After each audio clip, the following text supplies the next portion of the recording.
আমার এই লক্ষ্মী মাকে আমরা সবাই পূজা করি, আমার মাকে পূজা করি। তো অদ্যাপি লীলা করে গৌর রায়, কোন কোন ভাগ্যজনে দেখিবারে পায়।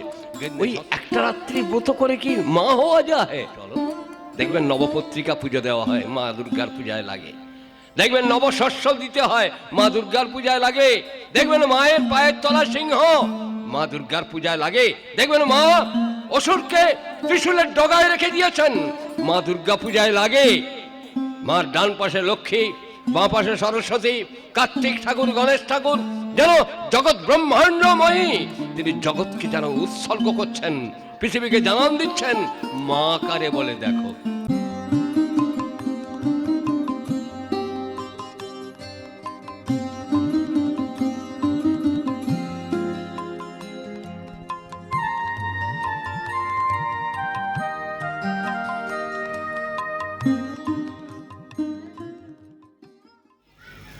ইয়ং প্রাণবল্লভম চিদম্বরম শুভবর্ধনম প্রেম প্রজ্ঞা বিভূষণম বন্দে জীবন জীবনম সৎপুরুষম বন্দে ইহম পুরুষোত্তম শ্রী শ্রী। আমার কল্যাণময় জননীবৃন্দ, আজকের মা কালীর মন্দির প্রাঙ্গণে যে পুরুষোত্তম আরাধনার আয়োজন হয়েছে, এখানকার মানুষজন করেছেন আপনারা, অত্যন্ত সৌভাগ্যের বিষয়। মায়ের এই তারা মায়ের চরণতলে আমরা সবাই উপস্থিত হতে পেরেছি। আজকের এখানে যারা কল্যাণময়ী মায়েরা আছেন, এখানে যারা আছেন এই গ্রামের অধিবাসী বৃন্দ, এই পাড়ার প্রত্যেকে যখন এখান থেকে কেউ যান, তখন একবার মা কালীর ওই মন্দিরে মাথাটা ঠুকে যান, হাত জোড়ো করে একটা প্রণাম জানিয়ে যান। মাকে প্রণাম করে যাচ্ছেন সবাই, সবার মঙ্গল হবে বলে। কিন্তু কোন মা কি খেয়াল করেছেন, কোন দাদা কি একবার ভেবে দেখেছেন, আমার ঘরের মা, আমার সেই মাকে, আমার এই লক্ষ্মী মাকে আমরা সবাই পূজা করি, আমার মাকে পূজা করি। তো আমার বন্ধু স্বরাজ রায় বিখ্যাত একজন গায়ক, সঙ্গীত শিল্পী, তার বিখ্যাত গানের রেকর্ড এক সময় রেকর্ড সৃষ্টি করেছিল। সেই গানটা আমার বন্ধুরই গাওয়া গান, সোনারপুরে বাড়ি তার। একই সঙ্গে আমরা মঞ্চে গান গাইতাম। খড়ের প্রতিমা পুজিস রে তোরা, মাকে তো তোরা পুজিস না। ওরা প্রতিমার মাঝে প্রতিমা বিরাজে, হায় রে অন্ধ বুঝলি না। সেই গান বিশ্ব রেকর্ড করেছিল। সেই আজকের প্রত্যেকটা মানুষ আমরা লক্ষ্মী ঠাকুরানীর পূজা করছি, লক্ষ্মী মায়ের পূজা করছি। আমার ঘরের মা গুলো কিন্তু কেউ পূজিত হচ্ছে না। পুরুষোত্তম শ্রী শ্রী ঠাকুর অনুকূলচন্দ্র, তাঁর কথা একটু আগে আমি এসে শুনছিলাম, অধ্যাপক নিখিল মহাশয় আপনাদের সামনে বলছিলেন, আমার চন্দন ভাই বলছিল, তার আগে আপনাদের সামনে বক্তব্য রেখেছেন। অত্যন্ত জ্ঞান, গরিমা, বুদ্ধিমানতা, শিক্ষাগত যোগ্যতা, তার কর্মপ্রাণতা সবকিছু মিলিয়ে তিনি ঋত্বিক দেবতা নির্মল কুমার পাল আপনাদের সামনে প্রভুর কথা বলেছেন। অনেকক্ষণ ধরে ঠাকুরের কথা হচ্ছে। আমার এই গ্রামের প্রত্যেকটা মার কাছে আমার জিজ্ঞাসা, আজকে যে জন্য এই উৎসব, প্রত্যেকটা জীবনে জীবন্ত করে তোলার উৎসব, প্রত্যেকটা প্রাণকে প্রাণবন্ত করে তোলার উৎসব, প্রত্যেকটা মাকে মা করে তোলার উৎসব। হ্যাঁ গো মা, তোমাদের প্রত্যেক দিন তোমাদের সকালবেলা তোমাদের ছেলেরা প্রণাম করে তো? ছোটবেলায় তাই আমি বামুন ঘরের ছেলে মা, আমার বাবা 3 বছর বয়সে শিখিয়েছিলেন। আমার বাবা আমি একটা ছেলে, অনেক দেরিতে হয়েছিলাম বুঝলেন। আমার দিদিরা সব আমার থেকে 20 বছরের বড়, আমার বড়দি। আমি অনেক লেটেস্ট চাইল্ড, আমার বাবার হাই এক্সপেকটেশন ছেলে, তা আমি অনেক দেরিতে ছেলে হওয়ার জন্যে ওই 2-2.5 বছর বয়স থেকে আমার বাবা আমার কাছে নিয়ে শুতেন, আমাকে কোলের মধ্যে নিতেন, আমি বাবার গায়ে ঠ্যাং তুলে শুতাম। বাবা ছোটবেলায় ঘুম থেকে তুলে সকালবেলা বলতেন, পিতা স্বর্গ পিতা ধর্ম পিতহি পরমন্তপ পিতরি প্রীতিমাপন্নে প্রিয়ন্তে সর্বদেবতা জননী জন্মভূমিশ্চ স্বর্গাদপি গরীয়সী। শিখে গেলাম 3 বছর বয়স থেকে। 3 বছর বয়স থেকে 30 হয়েছে, মাকে তো প্রণাম করি না। বিজয়া দশমীর দিনে একটা প্রণাম করতে হয়, আর পরীক্ষায় পাস টাস করে এলে একটা প্রণাম করতে হয়, নমর। তাই জন্যে আজকের আমার গর্ভধারিণী মায়েরা হাহাকার করছে, তাদের সন্তানকে লালন পালন করার জন্য বুকে রক্ত দিয়ে তাদেরকে মানুষ করছে। সোনা দানা হিরে জহরত বিক্রি করে, জমি জায়গা গাড়ি বাড়ি বিক্রি করে ছেলেদের মানুষ করছে। তারা লেখাপড়া শিখলো, ইঞ্জিনিয়ার হলো, ব্যারিস্টার হলো, ডাক্তার হলো, ভালো মেয়ে দেখে বিয়ে হলো, বউ নিয়ে চলে গেল, মা কাঁদছে, বাবা কাঁদছে। রবীন্দ্রনাথ বহু বছর আগে, 100 বৎসরেরও আগে, তিনি একটা কবিতা রচনা করেছিলেন, আমি যে দেখেছি কপট হিংসা গোপন রাত্রি চায়ে, আমি যে দেখেছি নীরবে নিঃসহায়, আমি যে দেখেছি প্রতিকারহীন বৃত্তির অপরাধে, বিচারের বাণী নীরবে নিভৃতে কাঁদে, আমি যে দেখেছি তরুণ যুবক উন্মাদ হয়ে ছুটে, কি যন্ত্রণায় মরেছে পাথরে নিষ্ফলে মাথা কুটে। প্রত্যেকটা ঘরে ঘরে কিন্তু আজকে মা কাঁদছে। এখানে মা লক্ষ্মীর পুজো হচ্ছে, আর আমার ঘরের মা লক্ষ্মীগুলো কাঁদছে। এখানে মা কালী আগামীকাল শিব চতুর্দশীর ব্রত করবে, আমার প্রত্যেকটা জননী বৃন্দ, বাচ্চা মেয়েরা করবে, বুড়ি মায়েরাও করবে, সবাই করবে শিব চতুর্দশীর ব্রত। কেন গো? স্বামীর কল্যাণের জন্য। স্বামীর আয়ু বৃদ্ধি হবে, স্বামী স্বস্তি সম্বর্ধনার অধিকারী হবে। কিন্তু মা গো, ওই একটা রাত্রি ব্রত করে কি মা হওয়া যায়?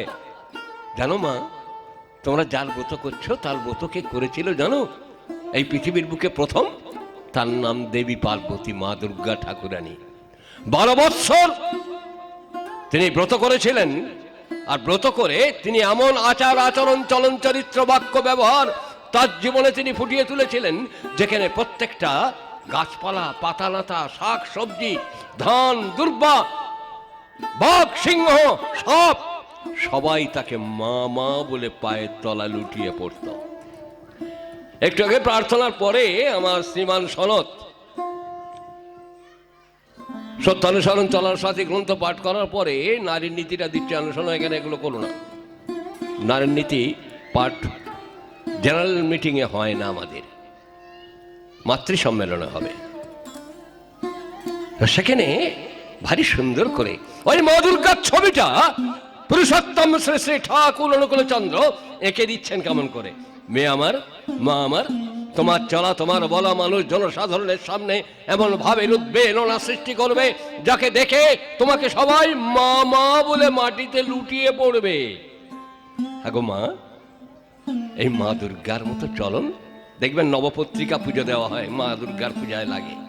দেখবেন নবশস্য দিতে হয়, মা দুর্গার পূজায় লাগে। দেখবেন মায়ের পায়ের তলা সিংহ, মা দুর্গার পূজায় লাগে। দেখবেন মা অসুরকে ত্রিশূলের ডগায় রেখে দিয়েছেন, মা দুর্গা পূজায় লাগে।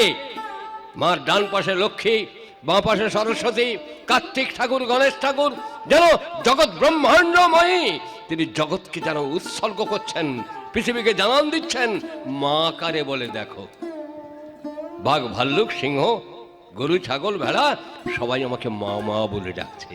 গাছপাতা লতা ঘাস সবাই বলছে মা মা মা। এই মাতৃরূপেণ সংস্থিতা। ঋষি মার্কণ্ডেয় বিভিন্ন মন্ত্র রচনা করছেন। ইয়া দেবী সর্বভূতেষু শক্তিরূপেণ সংস্থিতা, নমস্তস্যৈ নমস্তস্যৈ নমস্তস্যৈ নমঃ নমঃ। ইয়া দেবী সর্বভূতেষু ভগবতী রূপেণ সংস্থিতা, নমস্তস্যৈ নমস্তস্যৈ নমস্তস্যৈ নমঃ নমঃ।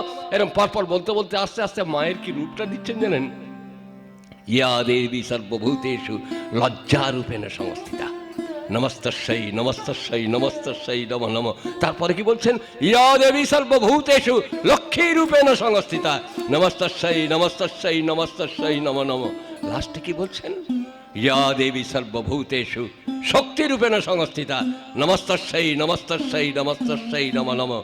সব শেষে বলছেন মাতৃরূপেণ সংস্থিতা। প্রত্যেকটা মেয়েই তোর মায়ের বিভিন্ন রূপ। কে শেখাবে কথা? পুরুষোত্তম শ্রী শ্রী ঠাকুর অনুকূলচন্দ্র সেইটা শেখাতে এলেন। প্রত্যেকটা মেয়েই তোর মা, প্রত্যেকটা মেয়েই তোর জগজ্জননী দুর্গা, প্রত্যেকটা মা, প্রত্যেকটা মেয়ে লক্ষ্মী স্বরূপা সরস্বতী। কে বলবে? পুরুষোত্তম শ্রী শ্রী ঠাকুর অনুকূলচন্দ্র সেইটা বলতে এসেছেন। প্রত্যেকটা ঘরে ঘরে মা লক্ষ্মী তৈরি করতে এসেছেন, প্রত্যেকটা ঘরে ঘরে মা দুর্গা ঠাকুরানী তৈরি করতে এসেছেন, প্রত্যেকটা ঘরে ঘরে মা লক্ষ্মী ঠাকুরানী, কালী ঠাকুরানী তৈরি করতে এসেছেন। দেখবেন আজ পর্যন্ত পৃথিবীর বুকে কোথাও গিয়ে দেখেছেন? দেখুন, রাম কৃষ্ণ বুদ্ধ যিশু মোহাম্মদ শ্রী চৈতন্য রামকৃষ্ণ পরমাংশদেব পুরুষোত্তম শ্রী শ্রী ঠাকুর অনুকূলচন্দ্র। একমাত্র সৎসঙ্গীরা জানেন এই সমস্ত অবতারকে পূজা করে, আরাধনা করে। তারা বলে মৎস্য কুর্মা কল নৃসিংহ বামন শরীরম রামকৃষ্ণ বুদ্ধ যিশু মোহাম্মদ রূপায়িতম চৈতন্য রামকৃষ্ণানুকূলং পূর্বতরি পুরাণম শাশ্বতম বর্তমানম। এই যে দেখুন ছবিগুলো দেওয়া আছে, আমরা রামের পূজা করি। আচ্ছা, রামের পূজা করলাম, রাম রাম রাম রাম করছি, আপনারা কেউ খেয়াল করেছেন রামের রূপখানা কেমন? রাম আমাদের কি শিক্ষা দিচ্ছেন? রাম কেমন তর চরিত্র অর্জন করেছেন? কেমন করে শিবকে সম্মান করছেন? শিব যার নাম জপ করছেন, পঞ্চমুখে রাম নাম গান ত্রিপুরারি। স্বয়ং শিব ঠাকুর কার নাম জপ করছেন? রাম নাম। পাঁচ মাথা পঞ্চানন, পাঁচটা মুখ দিয়ে উচ্চারণ করছেন রাম রাম রাম। আরে এই শিব ঠাকুর রাবণকে চন্দ্রহাস অস্ত্র দান করেছেন। এই চন্দ্রহাস অস্ত্র হচ্ছে অবদ্ধ, যেখানে ছুটবে সেখানে আঘাত করে তাকে মেরে আবার ফিরে আসবে রাবণের হাতে। আর এই চন্দ্রহাস অস্ত্র যুদ্ধ করতে করতে রামচন্দ্রের সঙ্গে পেরে উঠছে না, চন্দ্রহাস অস্ত্র ছুড়ে দিয়েছে। সবাই চিন্তিত, এই অস্ত্র অব্যর্থ। রামচন্দ্র বলছেন, শিব ঠাকুর তোমার এই চন্দ্রহাস অস্ত্র ছেড়েছে, তুমি একে তো দিয়ে ফেলেছ, তুমি কিছু মনে করো না, তুমি দুঃখ পেও না। আমার বাধ্যতা হচ্ছে তোমার চন্দ্রহাস অস্ত্রের অপমান করতে। আমি কিন্তু আঘাত করলে চন্দ্রহাস অস্ত্র ফিরে যেতে বাধ্য হবে। শিব ঠাকুর কিন্তু অত্যন্ত বুদ্ধিমান। তার স্ত্রী পার্বতী দেবী পাশে বসে আছেন। তিনি বলছেন, হ্যাঁ গো, ওই দেখো রাবণ আমার অস্ত্র ছেড়েছে। কার বিরুদ্ধে জানো? বলে, কার বিরুদ্ধে? আমার প্রভুর বিরুদ্ধে অস্ত্র ছুড়েছে। পার্বতী বলছে, সর্বনাশ, প্রভুর বিরুদ্ধে অস্ত্র ছুড়েছে, কি হবে? বললো, ওটা তুলে নাও। চন্দ্রহাস অস্ত্র, নিজের অস্ত্র নিজে তুলে নিলেন। রামচন্দ্রের বাণের দ্বারা আঘাতপ্রাপ্ত হতে দিলেন না। এত মান যে শিব ঠাকুর যাকে নিরন্তর রাম রাম বলছেন, সেই রাম ভজনায় কিন্তু আমরা বাধা পড়ে গেছি। এই রাম যখন কৃষ্ণ অবতার হলেন, আমি খুব শর্টে বলে যাচ্ছি, কৃষ্ণ অবতারে এসে বলছেন অহং শ্রেষ্ঠ ধনুর্ধারী রাম। গীতা দেখবেন, পড়ে দেখবেন, তিনি তার বর্ণনা দিচ্ছেন আমি শ্রেষ্ঠ ধনুর্ধারী রাম। নিজেকে নিজেই ঘোষণা করছেন, এই ডিক্লারেশন আর কেউ দিতে পারেননি। কিন্তু ভগবান কৃষ্ণ বলছেন আমি রাম ছিলাম। এই রাম কিন্তু, এই রাম পুজো করবেন কি করে? হনুমান ঠাকুর, আপনার যে হনুমানজির পূজা করেন, এই হনুমানজি কঠোর ভক্ত, রাম ভক্ত ছাড়া কারো কিছু বোঝে না। তিনি ঠিক ওই সাগরের পাড়ে অর্জুন যাচ্ছে, সেই জায়গায় লাঙ্গুলটা বিছিয়ে দিয়েছেন, মানে লেজটা ছড়িয়ে দিয়েছেন। রাস্তা পার হয়ে যেতে হবে, লাঙ্গুলটা লেজটা যখন ছড়িয়ে দেওয়া আছে, অর্জুন পার হতে গিয়ে দেখলো যে একজন বৃদ্ধ বানরের লেজ, জীবজন্তুর লেজ পার হতে নেই। ডিঙুলে ওর মধ্যে ব্রহ্ম আছে, ব্রহ্মকে অপমান করা হবে। অর্জুন জ্ঞানী মানুষ, বলছেন এই যে বাবা তোমার এই লেজটা গুটিয়ে নাও। তাও বলছে আমি বাবা বড্ড বৃদ্ধ, তো আমার লেজ আমি গোটাতে পারবো না, তুমি বাবা যদি লেজটা সরিয়ে দাও। তো অর্জুন ভাবছে আর কেমন কথা, এরম আঙুল দিয়ে তুলতে গিয়েছে, দেখে ভারী খুব। তার দুটো এরম হাত দিয়ে তুলতে গেছে, দেখে বড্ড ভারী। দুটো হাত দিয়ে তুলতে গেছে, বড্ড ভারী, এ তো তোলা যায় না রে বাবা। অর্জুনের অহংকার তল তল করে ক্ষয়ে যাচ্ছে। হনুমান কিন্তু লেজটা ফেলে রেখেছে। তখন হাত জোড়ে করে বলছে, আপনি কে? আপনার লেজখানা আমি তুলতে পারলাম না, আপনার পরিচয় দিন। তখন বলছেন আমি রাম ভক্ত হনুমান। তুমি কার ভক্ত হে? বলে আমি কৃষ্ণের ভক্ত। আমি কৃষ্ণকে মানি না, আমি রামচন্দ্র ছাড়া কাউকে মানি না। বলে কেন? রাম এই সাগরে শিলা দিয়ে ব্রিজ বানিয়ে দিয়েছে। তোমার কৃষ্ণ ঠাকুর কি বলে? বলে কৃষ্ণ ঠাকুরের দরকার নেই, আমি কৃষ্ণের চেলা, এমন ব্রিজ বানাবো না, মুহূর্তের মধ্যে ব্রিজ বানিয়ে দেবো, হ্যাঙ্গিং ব্রিজ, সাগরের এ মাথা থেকে ও মাথা চলে যাবে, আমার বানে বানে আমি লোহার নেটওয়ার্ক করে বানিয়ে দেবো ব্রিজ। বলে পাগল কোথাকার, তোমার এই ব্রিজের উপর থেকে আমি এরকম পা ফেললে ভেঙে যাবে। তুমি জানো পাথরের ব্রিজের উপর থেকে আমি হেঁটে গেছি, পাথরটা ডুলে গেছে, আর তোমার এই লোহার রড দিয়ে ব্রিজ বানাবে হবে? বলছে দেখো আমি বানিয়ে দিচ্ছি। বলে ঠিক আছে, ও বানিয়ে দিয়েছে ব্রিজ, হ্যাঙ্গিং ব্রিজ বানিয়ে দিয়েছে।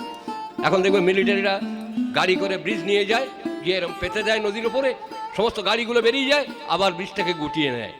কারণ শত্রুপক্ষ তারা মনে করেছে কোনো ব্রিজ তৈরি করতে দেবো না, কিন্তু এখন সমস্ত জায়গার লোক কিন্তু ব্রিজ তৈরি করে ফেলেছে। সেরকম করে অর্জুন ওই ব্রিজ বানিয়ে দিল। আর হনুমান কি করেছে জানেন? একদম পাহাড় পর্বত সব কাঁধে কাঁধে নিয়ে উনি এরকম দামচি মেরে মেরে ব্রিজের উপর উঠছে, দেখছে স্প্রিঙ্গিং করছে কিন্তু ব্রিজটা ভাঙছে না। আর ও খুব দামচি মেরে মেরে হাঁটছে যাতে ব্রিজটা ভেঙে যায়, বুঝিয়ে দেবো আমি রাম ভক্ত হনুমান। এবার মাঝখানে যখন গিয়ে খুব জোর দামচি মারছে, খুব স্প্রিঙ্গিং করছে, আর তখন দেখে নিচে থেকে বলকে বলকে রক্ত ঝরে ঝরে উঠছে, বলকে বলকে রক্ত উঠছে। আর হনুমান পরম ভক্ত তো, জীবহিংসা করা মহাপাপ, জীবের রক্ত পান করা মহাপাপ। আমরা যে মাছ মাংস ডিম পেঁয়াজ রসুন খাই, জীব হত্যা করি, কিন্তু ভক্ত। কোন মার ছেলে যদি কেউ চড় মারে, মায়েরা রেগে যায়, দেখবেন মা খুব তার ছেলেকে ঠেঙায়, কিন্তু যদি তার বাবা এসে ছেলেকে একটা চড় মারে, সঙ্গে সঙ্গে গিয়ে বুকের মধ্যে টেনে নেয়। এটা মায়ের রুচি, এটা মার মমতা। মা পৃথিবীর কাউকে আঘাত করতে দেয় না, নিজের রাগে ক্ষোভে আঘাত করে বটে, কিন্তু পরে চোখের জল ফেলে, হ্যাঁ রে খোকা, আমি যখন মারছিলাম তুই পালিয়ে যেতে পারলি না, আমি রাগের মুহূর্তে তোকে এত মারলাম, আমার সোনারে, আমার বাচ্চারে, বলে তেল মাখিয়ে দেয় ছেলের বুকে। তা সেই ছেলে, সেই সন্তান, সেই সন্তান, একটা পাঁঠার কিন্তু একটা সন্তান আছে, একটা ছাগলের কিন্তু একটা সন্তান আছে, একটা গরুর কিন্তু সন্তান আছে, মাছেরও কিন্তু সন্তান আছে। আমরা নিরন্তর মাতৃহত্যা করছি, পিতৃহত্যা করছি, জীব হত্যা করছি, আর সেগুলো কিন্তু গোগ্রাসে গিলছি, হিংস্র পশুর মতো করে গিলছি। সেখানে হনুমান পরম ভক্ত তো, ও দেখলাম সর্বনাশ, আমার এই পায়ের চাপে নিচে কোন জন্তু পড়ে গেছে, এই চাপ সহ্য করবে কি করে? বলকে বলকে রক্ত উঠছে, ঝপ করে সাগরে ঝাঁপিয়ে পড়েছে, পড়ে এরম তুলেছে একটা কুমির। আরে তুমি এর মধ্যে কেন এলে? তাহলে পাড়ে তুলেছে, তুলে শুশ্রূষা করার পরেই বলছে আমি কে জানো? বলছে আমি কৃষ্ণ।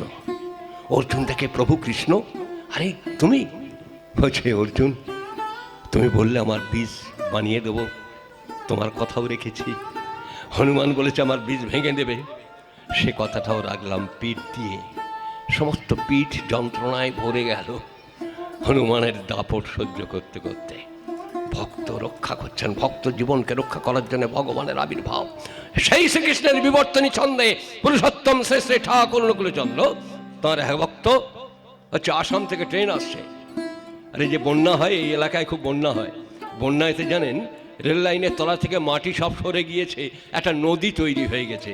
আর রেলের লাইনগুলোতে দেখবেন নাট বোল্ট দিয়ে এরকম জোড়া থাকে, একটা একটা রেল লাইন ধরুন 20 হাত পরপর জোড়া থাকে, এরকম জোড়া হয়ে শুধু লাইনটা জেগে আছে, কিন্তু একটা নদী তৈরি হয়ে গিয়েছে, নিচে জল অজচ্ছল ধারায় স্রোত বয়ে যাচ্ছে।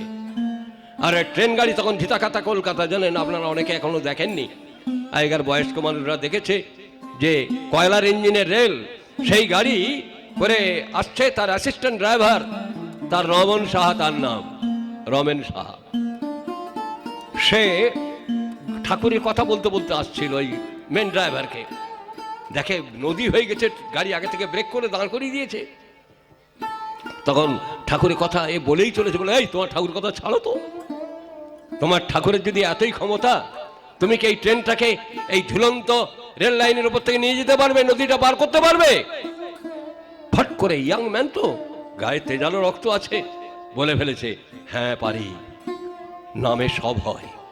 আমার ঠাকুরের নাম করলে আমার ঠাকুর জীবন্ত জীবন, আমার ঠাকুর রামচন্দ্রের বিবর্তনের রূপ, আমার ঠাকুর রসলের বিবর্তনের রূপ, আমার ঠাকুর ক্রাইস্টের বিবর্তনের রূপ, আমার ঠাকুর শ্রীকৃষ্ণের বিবর্তনের রূপ, পুরুষোত্তম শ্রী শ্রী ঠাকুর অনুকূলচন্দ্র, তার নামে সব হয়। এই সব হয়, তাই দেখি কেমন সব হয়। তখন ওই ইঞ্জিনে কয়লা বেশি করে ঢেলে আগুনের মধ্যে দিয়ে একদম টপ গিয়ারে ট্রেনটা চালিয়ে দিয়ে ও এরকম রডটা হ্যান্ডেলখানা ধরে এরকম ঝুলতে ঝুলতে বলতে বলতে আসছে, বুঝলেন, ট্রেন লাইনে ঝুলতে ঝুলতে আসছে গাড়িতে রড ধরে, ঠাকুর রক্ষা করো, ঠাকুর রক্ষা করো, তোমার নামে এই নদীর উপর থেকে আমি রেলগাড়িটা চালিয়ে দিচ্ছি।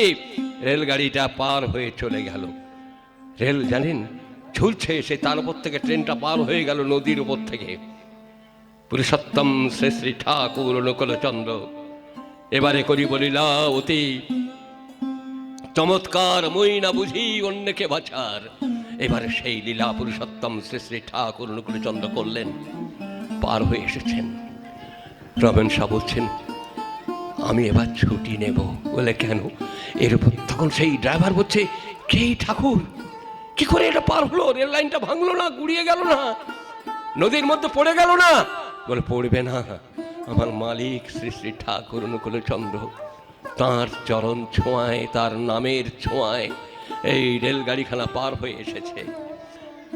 আমি এখন ঠাকুর বাড়ি যাব। ওই মেন ড্রাইভার সবাই ঠাকুর বাড়িতে গিয়েছেন, ঠাকুরের পিঠে তেল বুলিয়ে দিচ্ছেন, হাত বুলিয়ে দিচ্ছেন বঙ্কিমদা, সরোজিনী মা। আর এগিয়ে যখন প্রণাম করেছেন, ঠাকুর বলছেন, শালা তুই ট্রেনখানা আমার পিঠের উপর থেকে চালাই দিলি, তুই এমন করে চালালি আমাকে বাধ্য হয়ে ওখানে পিঠ পেতে দিতে হলো।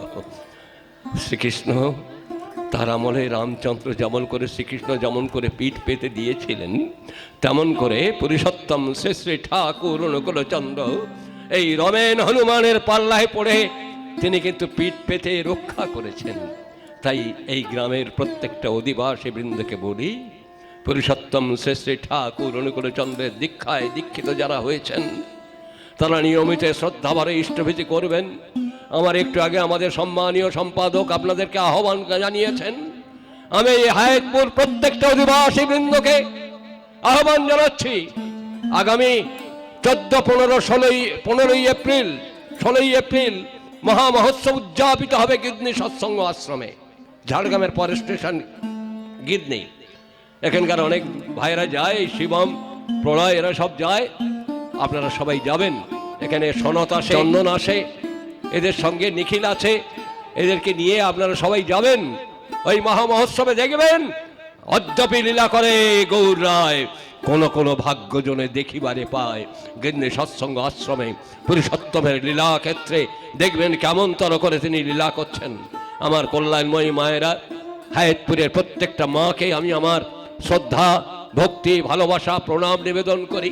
প্রত্যেকটা অধিবাসী বৃন্দের প্রতি আমি আমার শ্রদ্ধা, ভক্তি, ভালোবাসা নিবেদন করি। এখানে যারা মায়ের ভক্ত আছেন তারা আরো করে নিজের মাকে ভালোবাসুন। গর্ভধারিণী জননীকে উদ্দেশ্য করে বলুন, জননী জন্মভূমিষ্ঠ স্বর্গাদপি গরীয়সী, এই মন্ত্র জীবন্ত করে তুলুন প্রত্যেকটা ঘরে ঘরে। এই আহ্বান আমি জানাই। আজকের আমি এবারে বেশি কথা বলবো না। আমার ইচ্ছা আছে, আমাদের সম্পাদক মহোদয় বললেন বৈশাখ মাসে আমাদের যে উৎসব হবে পয়লা বৈশাখ, ওই উৎসবে আপনাদের সবাইকে আমন্ত্রণ জানাচ্ছি, যাবেন। তারপরে আমরা দুজনে বা আরও দু একজন সঙ্গে করে নিয়ে, এখানে অরবিন্দ আছে, খুব ভালো গান করে, আপনাদের মাতিয়ে রাখে, এদের সবাইকে সঙ্গে নিয়ে আমি আবার আপনাদের গ্রামে আসব। আপনাদের প্রত্যেকটা ঘরে ঘরে যাব, ভিক্ষা চাইব আপনাদের জীবনের মঙ্গলের জন্যে, আপনাদের জীবনের জন্যে, আপনাদের জীবনকে জীবন্ত করে তোলার জন্যে। আপনাদের প্রত্যেকটা দুয়ারে দুয়ারে গিয়ে মাথা ঠুকবো। এই মাথা ঠুকে বলবো, একবার আমারে কিনিয়া লহ, ভজ পুরুষোত্তম গৌর হরি। ঠাকুরের কাছে প্রার্থনা করি আপনারা সবাই সুন্দর সুস্থ জীবনের অধিকারী হয়ে থাকুন, মঙ্গল সুন্দরের অধিকারী হয়ে থাকুন। আপনারা সবাই ভালো থাকবেন, শতবর্ষের পরেও ভগবানের কথা কইবেন, এই প্রার্থনা আমার প্রিয় পরমের চরণে জানিয়ে, এই গ্রামবাসীর সবার মঙ্গল প্রার্থনা জানিয়ে আমি আমার আলোচনা এখানে শেষ করছি। জয় গুরু, বন্দে পুরুষোত্তমম।